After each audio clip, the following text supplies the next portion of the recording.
Today we're doing a 2004 to 2016 Toyota Camry front wheel bearings, and we're going to show you some of the pitfalls that we found while we were taking them off.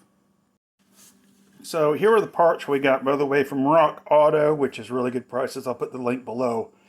But we got the full assembly with the bearing already pressed in because you need special equipment to do that. And we got this little ball joint that goes on the bottom because it was all of 18 bucks. And while we're here, you might as well replace as much as you can. In hindsight, I probably should have done the tie rod joint just to be safe, but we'll see if it holds up over time. I think it will, and we'll go from there.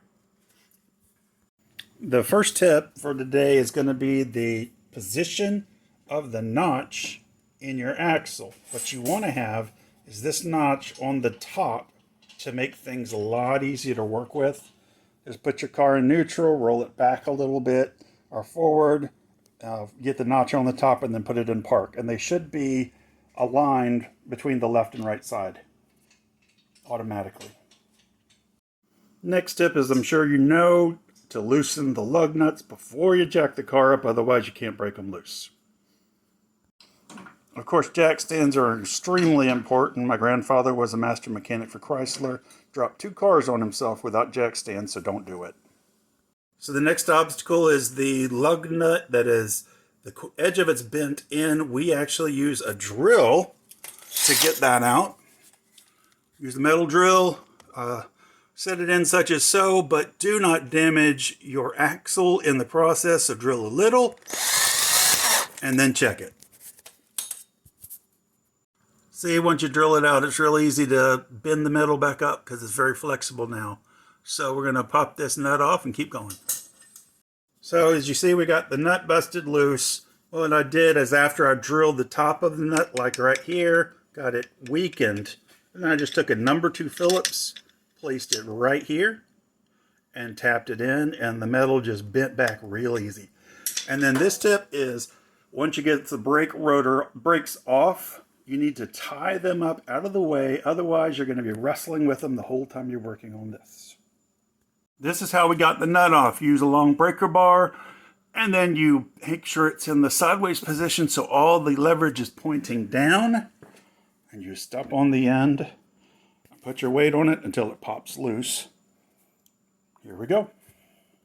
Okay, so next we got to do the tie rod, and you have to bang the absolute crap out of this thing to break it loose.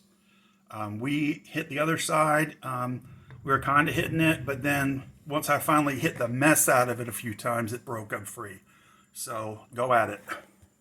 So the key to getting this whole thing loose is right down here on the bottom. This piece, when disconnected like this, can kick right off. Okay. On that side. Yep. So put your foot right in there. It moved, but sometimes it needs convincing. And just like that, it's loose. So as you see, it's all loose. It's hanging here, ready to come off. But you have the center, the axle is still stuck in there. Take the old nut, put it on backwards like this. Make it pretty deep in.